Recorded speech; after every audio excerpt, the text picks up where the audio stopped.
Val-Zod is going to be vulnerable unless he suits up. Here's a look at the brand new McFarlane toys. Page Punchers, Ghosts of Krypton, Platinum Edition, Earth-2, Superman.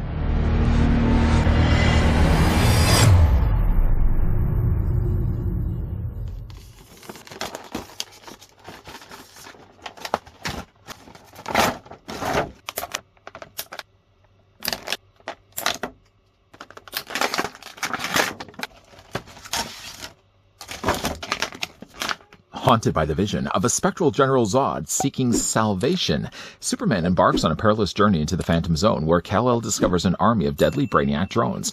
Superman soon learns that Val-Zod, the Superman of Earth-2, has also been lured to the zone by ghosts from the past. Although powerless in the Phantom Zone, the Men of Steel, donning protective Kryptonian armor suits, vow to vanquish Brainiac and the menacing mechanical army. Sure, the suits may seem clunky, but you go with whatever suits you. Just before, of course, we get a closer look at the Page Punchers Ghosts of Krypton, Armored Version, Platinum Edition, Val-Zod. This is actually, by the way, the second time we've looked at this figure, although the earlier one didn't obviously have all this armor on him, but the figure's going to still stand about the same. He's about 7.5 inches in height, or Val-Zod in armor is going to be 19 centimeters tall. Yeah, this is the second time we've looked at this mold, having already looked at the regular release version of Earth-2 Superman's Val-Zod. The thing, though, about it that still has me confused is why they offered to release this as a Platinum Edition when essentially they could have just done the same thing by releasing what they essentially did with Superman, releasing the figure with his armor on, and then giving the collectors the opportunity to take the armor off. If they really did want to do some Platinum Editions, the regular version of Brainiac makes most sense, because obviously we already have ourselves the Brainiac drone, which is the only other figure we've looked at so far from Ghosts of Krypton. Yeah, he makes sense because you're obviously getting him a different head sculpt, and then you can justify it by the fact that there's Brainiac drones, and then you have a regular version of Brainiac. But Val-Zod seems so strange to me, because why wouldn't, again, they have just taken a page from Superman's playbook and not just released the same figure in armor and then giving you the choice to remove it? And because it is the same Val-Zod, only now in armor, it means that he also gets the same comic and trading card as before, Ghosts of Krypton 3 of 4, the same also trading card, which just happens to, again, be looking at this, it's the exact same. They just shrunk it down in size. I did say, though, in earlier reviews, I was still on the hunt for issue 2 of 4, without really even realizing that on the back of the clamshell, so if you're looking at it like this, the figure's going to be basically front and center in front of the DC logo. Though if you flip around the back of the clamshell, not realizing it right away, it tells you right away exactly what comic it is. So it is the spectral version of General Zod that I'm still needing to get that also has the alluded issue 2 of 4. Obviously, the illustrations were the exact same as issue 3. I'm flipping through that quickly right now. And yes, the trading card is simply just a shrunk-down version of the front cover, though in this case, obviously, it's going to have the character's name on the back as Val-Zod, Earth-2 Superman. But the read-up also, if you have been following along all these Ghosts of Krypton reviews, thank you for that, by the way, you'll notice probably already that the same read-up is exactly the same on all the trading cards.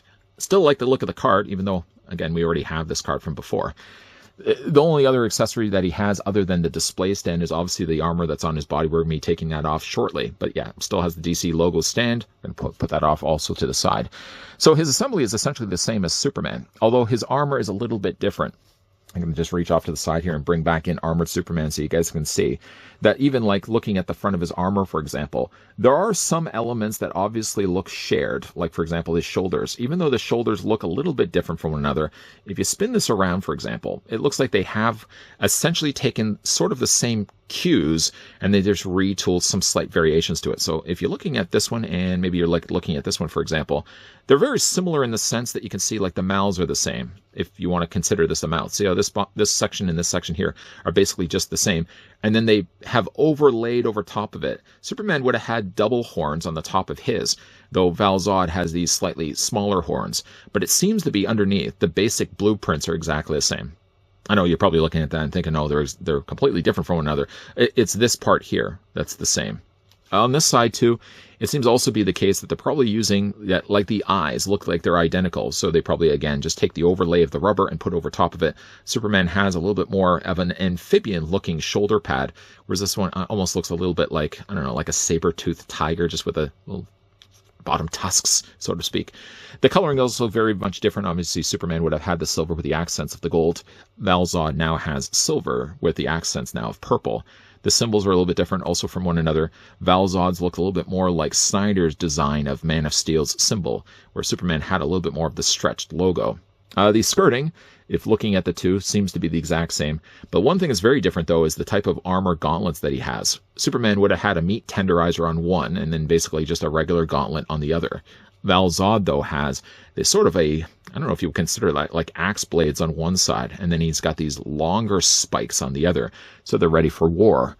The lower legs are also very different from one another. So there are a few things that they did keep, obviously trying to get the most mileage out of their molds, but then there's other things that they also have very heavily retooled from one another. Underneath all of this, which we will eventually all strip down, would basically just be the regular body of Val-Zod underneath. Obviously, the only thing, I've already taken everything off already, and I've put everything back on. The one thing that's also very different between the figures is now Val-Zod is sharing the same hands as Superman, where he's got the closed fists. The version that we looked at just before, where Val-Zod had the gripping hands, the capes are also very similar. I mean, they look like they're identical from one another, and the heads are also going to be, as you'll see in a second, the exact same. Obviously, the articulation is going to be the exact same also as the Superman from before. So even though he has as much armor as he does, there doesn't seem to be any limitations with what you can actually do with his body, other than, we'll talk a little bit about his head in a second. But the arms do hinge out. They have the forward and back motion, all the still same as the Superman. There's the rotation of the bicep, double hinge on the elbow. The hands rotate also as well. I did do this, and I kind of talked a little bit about this once I took the armor off, but Superman's and Val-Zod's also have ball joints. So you could take the shoulders if you wanted to, and you could independently rotate them.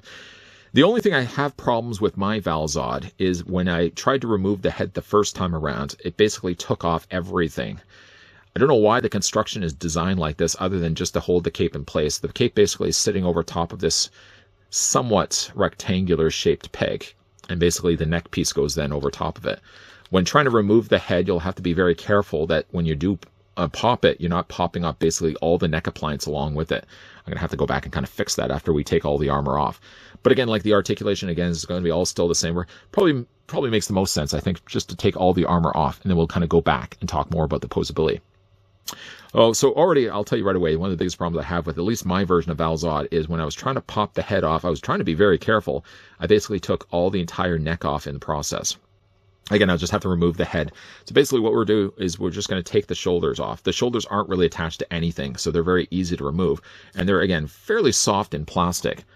Then we can go ahead and put the head back on, but the thing that you'll have to do, obviously, first is that you're going to have to remove the face piece.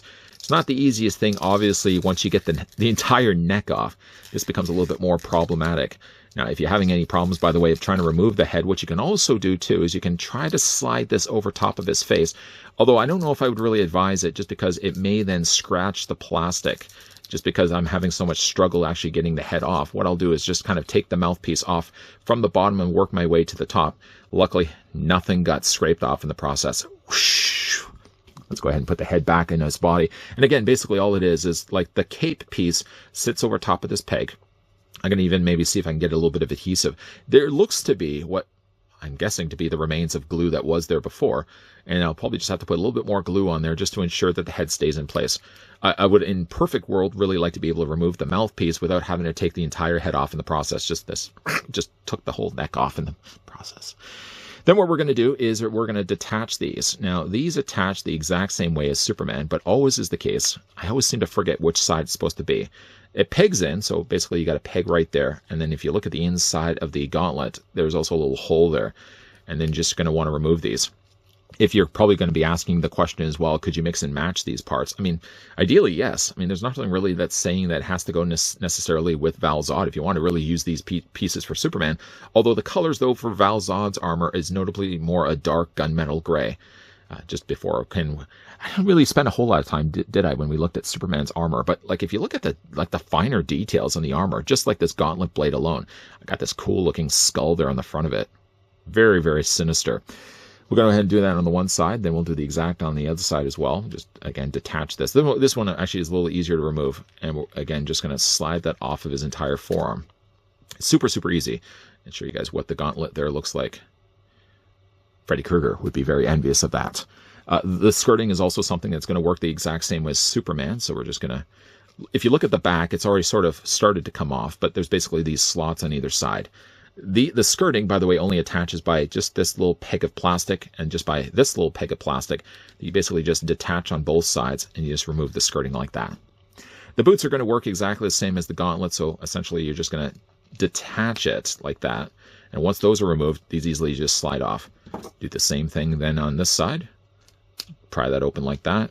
And then we're just going to peel these off completely. Again, just a quick look at showing you guys what the boots look like. Very soft plastic, but we're just going to go ahead and remove that. And essentially, once that's all removed, what you're getting then left behind is just a regular Valzad. The thing, though, about it is, if you're looking at the two, there's definitely a different paint applications. Now, what they seem to rely on solely is just the coloring of the plastic alone for the Valzad that's going to have the armor over top of it. I guess really what they saw it as is if they're going to be armor over top of his body, we don't really have to then go in there and add all the additional, even though there really isn't a whole lot of extra paint. You can see like there's a little of a lighter wash of black paint over top of it, just to kind of make the body a little bit darker. The Valzad that had the armor, though, I guess they saw it as an opportunity. Well, we could save a little bit of cost. We don't have to put as much paint on it. So that results in Valzad's body with the armor version being a slightly lighter body. And it's also lighter, similar in way of Superman. Although Superman was a little bit different of a blue, it didn't have, again, that little wash of paint over top of it. The head sculpts are exactly the same to one another. This could have also been, I suppose, an opportunity that the Platinum Edition could have had a reveal of an Easter egg with a different head sculpt underneath, but no, they're exactly the same. Superman's symbol, or Valzad's symbol, is also the exact same between the two, and also the way that the cape is designed, the same material is also being used. The only thing that's different is, once again, is the fact that they are using now closed fists on the armored version, similar to Superman, where he had the gripping hands on the regular version. Other than that, exactly the same. The only other thing that's actually missing is the little additional Y decoration that he has on the front of his boots that were colored in before. Because again, like he does have essentially like shin guards that go over top of the entire front of his calves. There's then no reason, I suppose, why they'd have to go in there and actually paint these. So these are then basically just left to the plastic color alone. The articulation on this guy, again, is going to be the exact same as the one that we've already had a look at. Head's going to, again, be on a ball joint. So, again, you've got all the additional mileage that goes along with that. You can rock it back and forth. Yeah, you can rotate all the way around. But you probably can already see I'm having to hold the neck because now the neck just comes off way too easily. Shoulders, again, have a little more freedom now that we've actually taken all the shoulder pieces off and they rotate all the way around. I know, again, we've already kind of looked at all of this. Double hinge on the elbow. Hands rotate all the way around now with the freedom of not having gauntlets over top of them. Upper torso ball joint, lower torso ball joint. Splits on the legs. You can take the legs forward and back. Swivel at the top of the thigh. Double hinge on the knee. And again, you got the articulation in the ankle back and forth. I know we didn't really spend a whole lot of time, again, when we did look at these. I think Superman, we kind of overlooked it completely, but really cool looking boots. I mean, as a customizer, I'm sure you probably could turn these boots into something pretty cool, like even, I don't know, like a Judge Dredd. That looks like very similar kind of Judge Dredd style boots. At the end of it, it's essentially just still Valzad, which again, like, I don't know. My feeling is if I did mention this when we did have a look at this Valzad, if you are one that is a mint in card, or mint in this case, clamshell case collector, then yes, it could be justified that getting a Platinum Edition, you have the two different looks then for Valzad. Both in packaging, yes. One would then be sealed with the armor on. One would then be sealed without the armor on. But if you're going to then do it for Superman, if you're going to be doing it for Valzad, why wouldn't you then do it for Superman? Why wouldn't Superman have been given the same sort of treatment where he was released, you know, with the armor on and then one without the armor? So this is a case where Valzad really is accommodating more so, I feel, the sealed on in clamshell collectors, for the sense that if you already are planning to open these all up, like I obviously always open these up for these reviews, it doesn't make any sense at all to get both figures. If anything, I would only get really just the one that has the armor, and then periodically decide for myself if I want to remove the armor and have the figure displayed loose or without the armor on his actual body. You know, again, like the only other thing that's really different between the two, some additional paint applications that get obviously gifted for the standalone regular release of Valzad, that doesn't get as much the treatment when we get, of course, the armored version, because most of the armor is covering over his body anyways. One of the main reasons why I do final looks for figures is it does give me a chance to maybe mention some of the things I may have forgot to mention in the review. If I can quickly draw everyone's attention as the figure spins around right now, see those little black stain marks that he has on the top of his cape? Well, I noticed them too, but I forgot to mention them in the review. I think it may have been the result of the shoulder pad armor that he had over top of his body. Maybe warm conditions for where this figure was made, maybe resulted in some of the stain, because it wasn't on Superman's cape. It also could have something to do with the fact that Valzad's cape is such a pristine white that it would show the dirt, so to speak, a lot more. Yeah, I tried to scrape it off, but it's not going anywhere. So unfortunately, though, while I do have a stained cape for Val Zod, at least I have now 2 Val Zods. Because I have them displayed in loose, I can have one figure displayed with the armor on, this one here, and I can have the other Val Zod displayed without it. Unfortunately, though, Superman is still left like 1 versus 2. Val Zod gets 2 releases, Superman only got the standalone. Which means if you're looking to display the figure, unless you go around to buying a secondary Ghosts of Krypton Superman, then you have to choose for yourself how you're going to want to have the figure displayed. Val Zod is one of those interesting cases because the figure essentially is a Malibu Stacy. Malibu Stacy, if you remember that Simpsons episode, was just essentially re-released with a hat over top of her head.